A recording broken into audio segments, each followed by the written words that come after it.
Estoy en el Evangelio de Lucas, capítulo 14, versículo 31 y 32.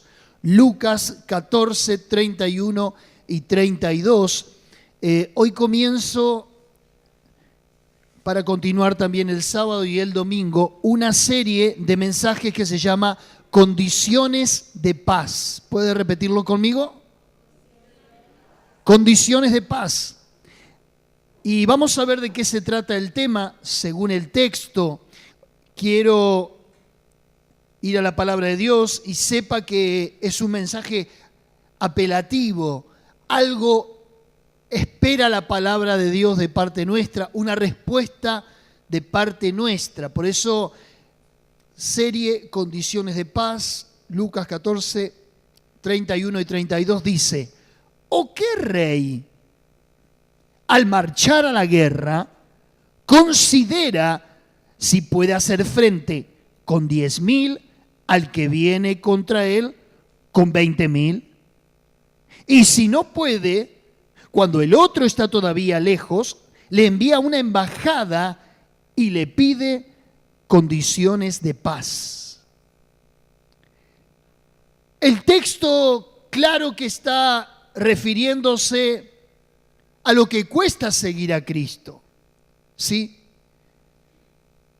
Todo lo que uno tiene que resignar, todo lo que uno tiene que renunciar, tiene que morir.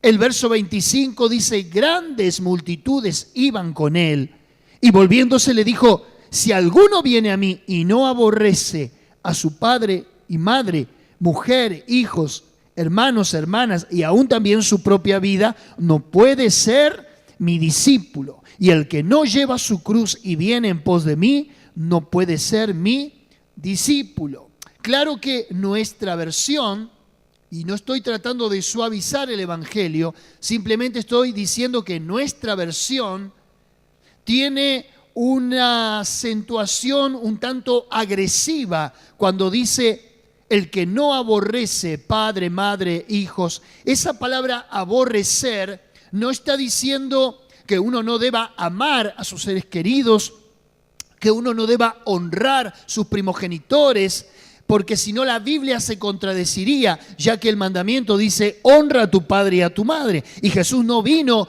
a abrogar ni a interrumpir esa declaración. Jesús no vino a romper con lo que Dios ya había establecido. Simplemente ese aborrecer significa amar menos. Diga conmigo: aborrecer es amar menos. No está diciendo que hay que aborrecerlo como nosotros en nuestra lengua vernácula o en nuestro idioma interpretaría. Usted a lo mejor dice aborrecer algo es odiarlo, despreciarlo, no quererlo. Aquí no, aquí significa amar menos. Ahora, ¿qué verdad es? Que Jesús, cuando viene a una vida, cuando viene a una persona, no quiere quedar en un segundo plano. Jesús es Dios y Dios nunca puede estar en un segundo plano en nuestras vidas. Jesús, cuando viene a una vida, cuando viene a una casa, cuando viene a una familia, no quiere ser un invitado más. Él quiere ser el Señor, el dueño y el soberano de eso que reclama. Amén. Y en esta noche estamos frente a un desafío, ¿sí? De rendirnos ante Él. ¿Por qué? Por la sola evidencia que somos nosotros los hombres los que necesitamos de Dios. Ahora, quiero decirte, bajo la serie Condiciones de Paz y bajo la serie del texto que acabo de leer, ¿qué rey, al marchar a una guerra contra otro rey, no se sienta primero y considera si puede hacer frente? Quiero decirte, bajo la inspiración de mi texto, que hay un rey marchando contra tu vida. ¿Cómo te apercibirás? Es la pregunta. Vuelvo a hacerte la pregunta interpelativa. Hay un rey marchando contra tu vida. Hoy tengo que darte esta noticia. El hombre nace, crece y muere creyendo que es el dueño y el artífice de su destino. El hombre trata de crear su mundo y su independencia de Dios. Trata de justificarse bajo un sinnúmero de argumentos, que es autodependiente, que no necesita de nadie. Sin embargo, nos debemos a nuestro Creador, nos debemos a la vida de aquel que alguna vez hizo todas las cosas. Dios viene a reclamar lo suyo. Por eso te estoy diciendo, hay un rey marchando contra tu vida. Hoy tengo que darte esta noticia que puede ser alentadora o desalentadora. Si hasta este momento creías que eras vos el dueño de tus caminos, el dueño de tu destino, tu amo, tu Señor, el dueño de tus decisiones, quiero decirte que asaltará tus muros, derribará tus fortalezas. Sí, mi querido, en esta noche viene un rey que se llama Jesús contra otro rey en desventaja, que sos vos y que soy yo. O nos rendimos o nos aplastará. Tu reino es frágil comparado al reino de Dios.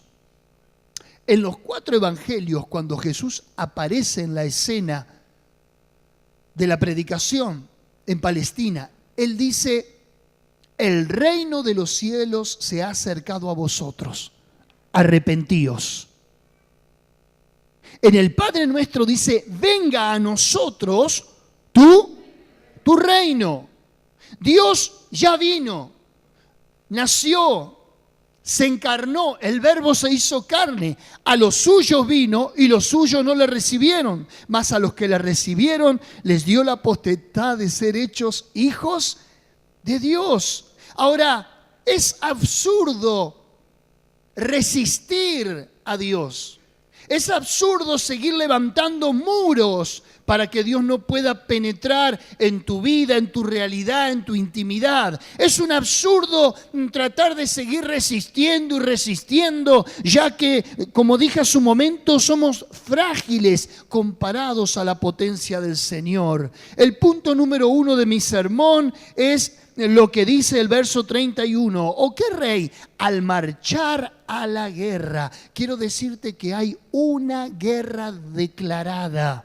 La guerra tiene que ver con tu pecado en tu alma y la majestuosa santidad de Dios. Quiero decirte que aunque vos no blasfemes abiertamente contra Dios, aunque vos no seas un enemigo declarado de Dios, ya tu propia naturaleza, ya tu naturaleza adámica caída, ya tu instinto a la maldad y al pecado es una guerra declarada contra la santidad de Dios. Romanos 3:23 dice: por cuanto todos pecaron y están destituidos de la gloria de Dios.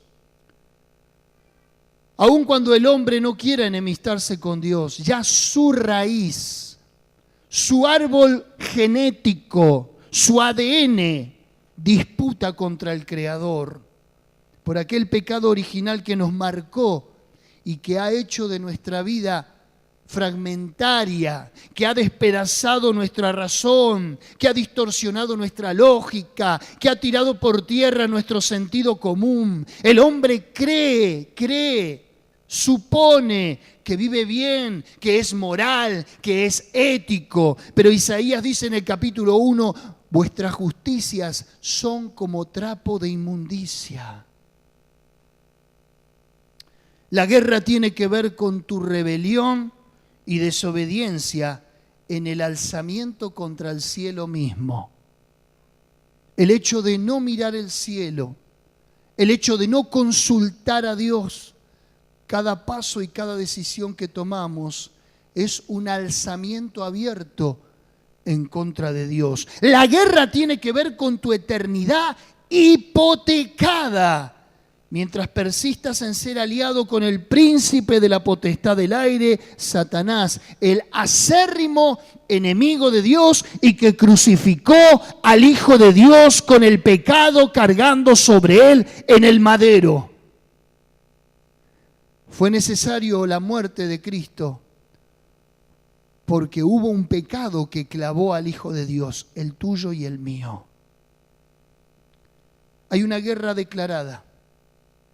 que no la podemos obviar, que no podemos ser evasivos. Jesucristo viene a reclamar lo que le pertenece, tu alma y la mía. Si somos un botín del enemigo, si es cierto, Satanás disputa desde el principio del Edén por tomar el control, las riendas de la creación en la cual estamos vos y yo en el medio. Pero Jesucristo viene a recuperar lo que se perdió allí en el Edén. Por eso el capítulo 5 de Romanos dice que así como por un hombre entró la desobediencia a todo el género humano, también por un hombre entrará la salvación a todos los hombres. Este es Jesucristo. Segundo, dice el verso 31, ¿o qué rey al marchar a la guerra contra otro rey no se sienta primero y considera si puede hacer frente con 10.000 al que viene contra él con 20.000? Dice, si puede hacer frente. Frente a un conflicto bélico hay que medir fuerzas, hay que medir armamento, hay que tener un concepto de territorialidad. Nuestra ingenua debilidad, nuestra vulnerabilidad, los temores que nos asaltan en el alma día a día, bajo cualquier circunstancia, las crisis, los problemas, la enfermedad, nuestra incapacidad de poder construir nuestra propia felicidad, valernos por nosotros mismos, hace que consideremos que no podemos enfrentar a Dios. Job, de algún modo, trató en algún momento de enfrentar a Dios. Dijo, ¿quién me daría la posibilidad de ir hasta su silla y disputar con él y que entre en razón por lo que me ha acontecido? Job había perdido sus hijos, había perdido su casa, su familia, sus riquezas. Y él quería encontrarle los por qué y preguntarle a Dios el por qué le había sucedido lo que le sucedió. Pero en el capítulo 38, verso 4, Dios le responde a Job y le dice, ¿dónde estabas tú cuando yo fundaba la tierra? Házmelo saber si tienes inteligencia. Él creyendo que le iba a arrancar una razón a Dios. Él buscando un argumento y pidiéndole cuentas a Dios. Mientras que Dios es el que nos tiene que pedir cuentas a nosotros. ¿Me está entendiendo? Entonces Dios le dijo con tanto amor, ¿dónde estabas, Job, cuando yo fundaba la tierra? En otras palabras, vos ni siquiera existías cuando yo ya estaba ordenando todas las cosas. ¿Podés hacer frente a Dios? Isaías dice en el capítulo 6, en el año que murió el rey Usías, vi yo al Señor sentado sobre un trono alto y sublime, y sus faldas llenaban el templo. Por encima de él había serafines, cada uno tenía 6 alas, con 2 alas cubrían sus rostros, con 2 cubrían sus pies, con 2 volaban, y el uno y al otro daba voces diciendo, Santo, Santo, Santo, Jehová de los ejércitos, toda la tierra está llena de su gloria. Y los quiciales de las puertas se estremecieron con la voz del que clamaba, y la casa se llenó de humo. Entonces dije, ¡ay de mí que soy hombre muerto! Porque siendo un hombre inmundo de labios y habitando en medio de un pueblo que tiene labios inmundos, han visto mis ojos al Rey, Jehová de los ejércitos. Y voló hacia mí uno de los serafines, teniendo en su mano un carbón encendido, tomado del altar con unas tenazas, y tocando con él mi boca, dijo, he aquí que esto tocó tus labios, es quitada tu culpa y limpio tu pecado. Cuando Isaías vio en una visión la gloria y la majestad de Dios, que dijo, soy un hombre muerto. Vio su limitación, vio su vulnerabilidad, vio su desventaja, vio su poca esperanza de vivir. Porque quiero decirte que no le podemos hacer frente a Dios. Daniel en el capítulo 10, versículo 7 y 8 dijo, Y solo yo, Daniel, vi aquella visión, y no la vieron los hombres que estaban conmigo, sino que se apoderó de ellos un gran temor, y huyeron y se escondieron. Quedé pues yo solo, estaba Dios hablando, quedé pues yo solo y vi esta gran visión, y no quedó fuerza en mí. Antes mi fuerza se cambió en desfallecimiento y no tuve vigor alguno, pero oí el sonido de sus palabras, y al oír el sonido de sus palabras caí sobre mi rostro en un profundo sueño, con mi rostro en tierra. Y he aquí una mano me tocó e hizo que me pusiese sobre mis rodillas, sobre las palmas de mi mano. Daniel vio también la visión de la gloria, de la majestad de Dios. ¿Puede hacerle frente el hombre a Dios? Jamás. En Hebreos capítulo 12, verso 12 dice: por lo cual levantad las manos caídas, las rodillas paralizadas, y haced senda derecha para vuestros pies, para que lo cojo no se salga del camino, sino que sea sanado. Escuche, seguid la paz con todos y la santidad, sin la cual nadie verá al Señor. Mirad bien, no sea que alguno deje de alcanzar la gracia de Dios, que brotando alguna raíz de amargura os estorbe y por ella muchos sean contaminados. No sea que haya algún fornicario o profano como Esaú, que por una sola comida vendió su primogenitura.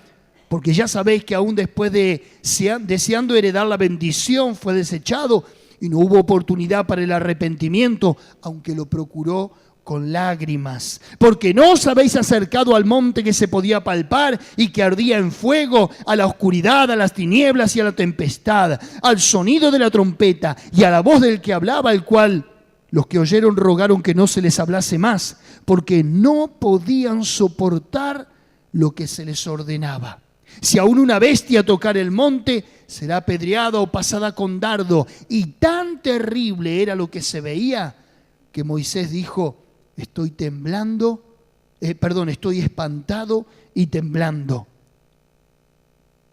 Verso 27. Y esta frase, aún una vez, indica la remoción de las cosas movibles como cosas hechas para que queden las inconmovibles. Así que, recibiendo nosotros un reino inconmovible, tengamos gratitud y mediante ella sirvamos a Dios, agradándole con temor y reverencia, porque nuestro Dios es fuego consumidor. Considera si podés hacer frente a este rey que viene hacia tu vida. Creo que nos tenemos que rendir ante la evidencia de Dios. Creo que está bien un evangelio del amor de Dios, pero el hombre necesita el rigor de la palabra y de la santidad de Dios para reconciliarse con el cielo. Ahora volvamos a Lucas capítulo 14, verso 31 y 32. O que rey, al marchar a la guerra, dijimos que hay una guerra declarada contra otro rey, no se sienta primero y considera si puede hacer frente. No le podemos hacer frente a Dios y menos a su Hijo Jesucristo. Pero dice, y si no puede, verso 32, cuando el otro está todavía lejos. Todavía Jesús está lejos. Y eso, ¿sabe cómo se llama para nosotros? Una tregua. Que viene marchando porque hay una guerra declarada contra nosotros y contra nuestra alma. Eso es firme. Eso es un imperativo. ¿Que le podemos hacer frente? Imposible. Ni Job, ni Daniel, ni Isaías, ni Moisés, ninguno pudo hacerle frente. Todavía está lejos. Todavía nos da la tregua para evaluar cómo está nuestro corazón. Todavía tenemos la posibilidad de enmendar nuestro camino. Todavía la paciencia del Señor hace que pueda pasar por alto todas nuestras miserias. En el libro de Apocalipsis capítulo 1, verso 10 dice, verso 10, yo estaba en el Espíritu en el día del Señor y oí detrás de mí una voz como de trompeta que decía, yo soy el Alfa y la Omega, el primero y el último. Escribe en un libro lo que ves y envíalo a las 7 iglesias que están en Asia, Éfeso, Esmirna, Pérgamo, Tiatira, Sardis, Filadelfia y la Odisea. Y me volví para ver la voz que hablaba conmigo y vuelto vi 7 candeleros de oro y en medio de los 7 candeleros a uno, escuche, semejante al Hijo del Hombre, vestido de una ropa que llegaba hasta los pies y ceñido por el pecho con un cinto de oro. Su cabeza y sus cabellos eran blancos como blanca lana, como nieve, sus ojos y como llama de fuego. Y sus pies semejantes al bronce bruñido, refulgente como en un horno, y su voz como estruendo de muchas aguas. Tenía en su diestra 7 estrellas, y de su boca salía una espada aguda de 2 filos, y su rostro era como el sol cuando resplandece en su fuerza. Cuando le vi, caí como muerto a sus pies. Y él puso su diestra sobre mí diciéndome, no temas, yo soy el primero y el último. Juan había visto a Jesús cuando era muy jovencito. Él había estado en la última cena, cuando Jesús partió el pan. Juan estuvo con la madre de Jesús y con su propia madre frente a la cruz cuando Jesús estaba sufriendo. Él lo vio desangrarse. ¿Sabés cuándo sale agua de un cuerpo? Cuando se terminó toda la sangre. El soldado romano le inserta la lanza debajo de las costillas a Jesús y sale sangre y agua. Hasta lo último derramó. Juan pudo ver como un testigo ocular y casi como un perito forense la descripción de esa muerte en la cruz. Pero pasaron los años, Jesús resucitó y pasaron los años y él predicó ese evangelio. Y ahora cuando Juan es viejo y está en una cárcel por predicar la palabra, se le aparece Jesús. Ese mismo Jesús que tenía los pies con polvo de las calles de Galilea, ahora sus pies son como bronce bruñido. Ese Jesús que en muchas oportunidades él le pudo tocar el cabello, ahora sus cabellos eran como blanca lana.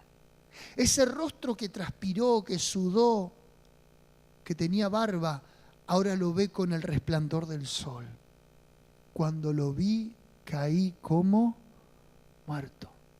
¿Puede el hombre hacerle frente a Dios? ¿Puede el hombre seguir resistiendo tanta gloria ante la evidencia de un Dios que se acerca a nosotros en condiciones de paz?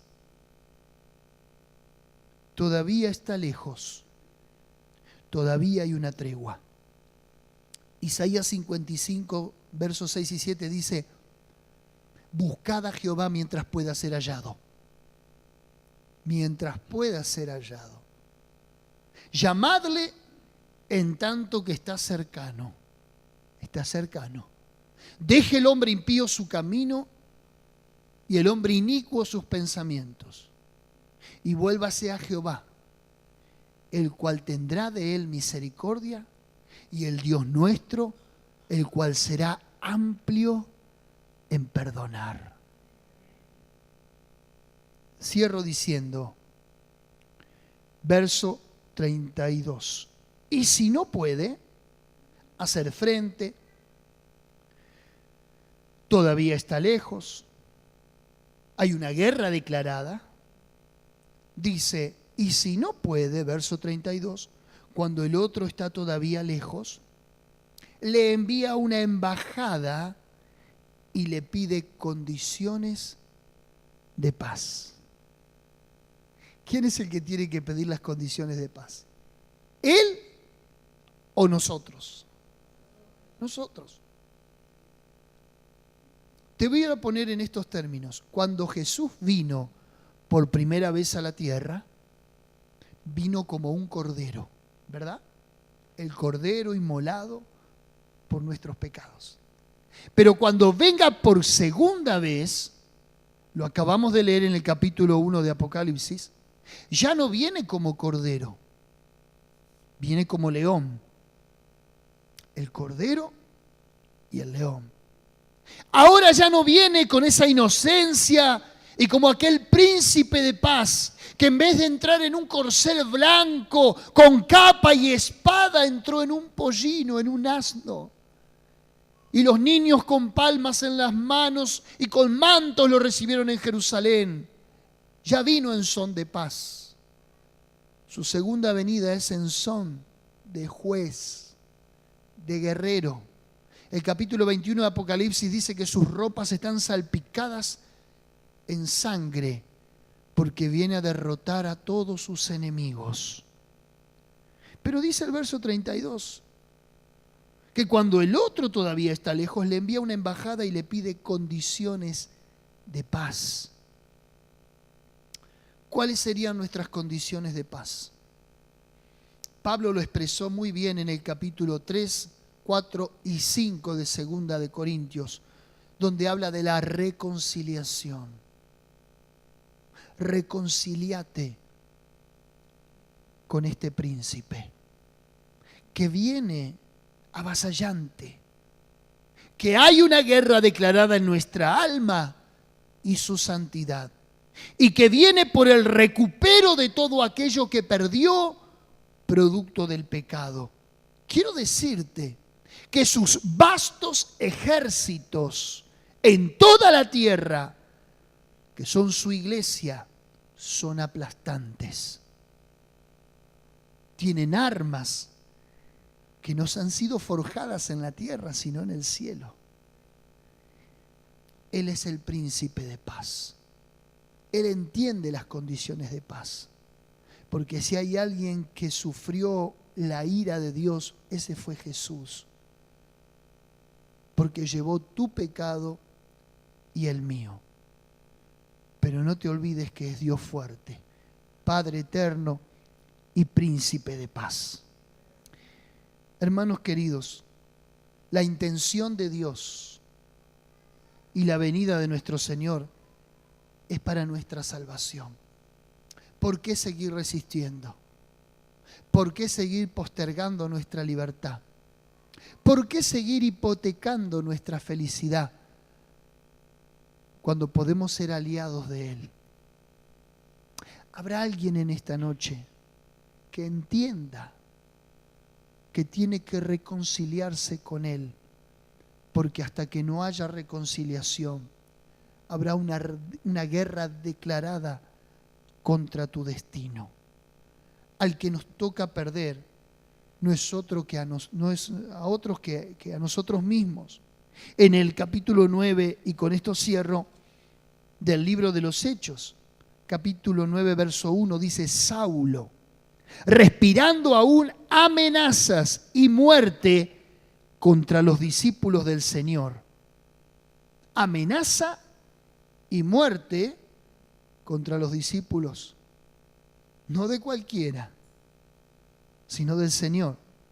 Vino al sumo sacerdote y le pidió cartas para las sinagogas de Damasco, a fin de que si hallase algunos hombres o mujeres de este camino, los trajese presos a Jerusalén. Mas yendo por el camino, aconteció que al llegar cerca de Damasco, repentinamente lo rodeó un resplandor de luz. ¿De dónde? Del cielo. Y cayendo en tierra, oyó una voz que le decía: Saulo, Saulo, ¿por qué me persigues? Él dijo: ¿quién eres, Señor? Le dijo: yo soy Jesús, a quien tú persigues. Entiéndase, resistes. Entiéndase, el que se ha tornado mi enemigo. Entiéndase, aquel que me está desafiando. Yo soy Jesús a quien tú persigues, resistes, desafías. Dura cosa te es dar coces contra el aguijón.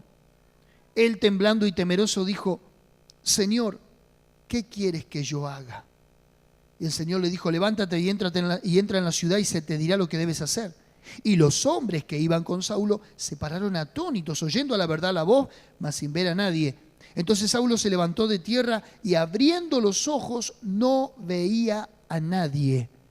Quedó en una oscuridad atroz. Así que, llevándole por la mano, le metieron en Damasco. Lo llevaron como un cieguito de la mano.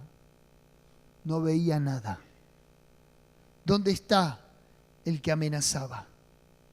¿Dónde está el que resistía? ¿Dónde está el fuerte, el que encarcelaba? ¿Dónde está? ¿Qué es el hombre? ¿El que iba en el caballo? Como bien dice el dicho, lo tiraron del caballo. Lo hicieron morder el polvo.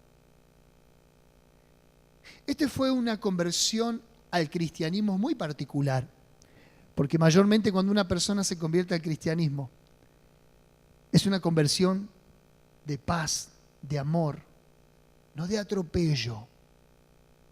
Pero cuidado, porque hay gente que necesita realmente el consuelo de Dios, la suavidad de Dios, el cariño de Dios, el abrazo de Dios por tanto sufrimiento. Pero cuando hay personas cuya soberbia los corona, cuyo orgullo pasea toda la tierra, el Señor tiene un trato especial. Hay una guerra declarada sobre tu vida cuando no te rendís a Dios y cuando no envías condiciones de paz. Pero de una u otra forma todos terminamos diciendo como Pablo: ¿qué quieres que yo haga? Dígale hoy a Dios: ¿qué quieres que yo haga? Cuando Jesús escuche esas palabras de tu boca, dirá: a ver, mis ejércitos, paren ahí. Que nuestro enemigo parece que quiere ser nuestro aliado. ¿Habrá alguien que quiera aliarse al ejército del Señor? Más nos vale.